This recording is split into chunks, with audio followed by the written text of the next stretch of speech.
This TikToker, let's call her Spirit.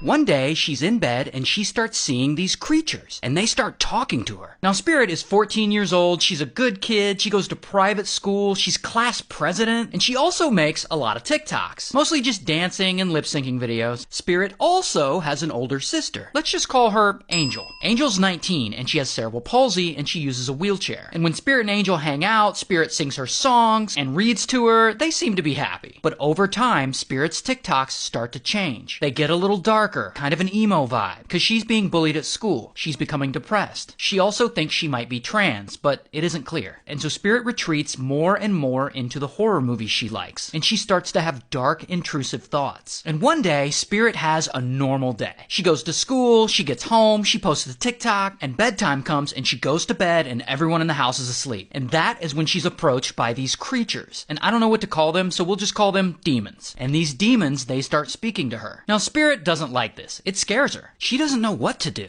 Then the demons start bullying her. They're making fun of the way she looks, they're taunting her for maybe being trans, and they allegedly start telling her to hurt herself. So Spirit gets out of bed and she sneaks through the dark and she goes downstairs. She goes to the kitchen and grabs a large kitchen knife, and the demons keep taunting her. So finally, Spirit does the only thing she can think of. She turns the knife on one of the demons and she stabs it, hoping it'll go away. And she does this over and over again. And eventually she stops and she looks down and realizes she wasn't stabbing a demon. She had been stabbing her sister, Angel. So Spirit calls 911. Then she goes out into the front yard and waits for the police. Police get there and she straight up admits it. I unalived my sister. So they arrest her and it's a huge deal, and all her TikTok followers are like, what the f***?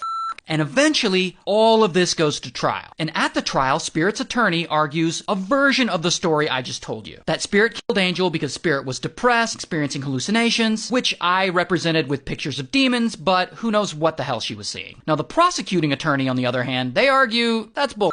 That this wasn't because of hallucinations, and that Spirit was obsessed with homicide, and that she would often talk to her friends about unaliving people, and that she shows no remorse in killing her sister. And allegedly, when Spirit was in police custody, an officer's phone rings, and his ringtone is the theme to Halloween, and Spirit jokes, I just Michael Myers to my sister. And then another time while in police custody, police gave her McDonald's, and she said, I would have killed someone sooner if I knew I was getting McDonald's. And so the prosecuting attorneys use all of these things against Spirit in court. However, both prosecution and defense agree that Spirit is mentally unwell. So Spirit is tried as an adult, and eventually she pleads guilty to third-degree murder, and here's her mugshot, and she's in prison now, serving 12 to 40 years. And to this day, we still don't exactly have a clear understanding of why she did it.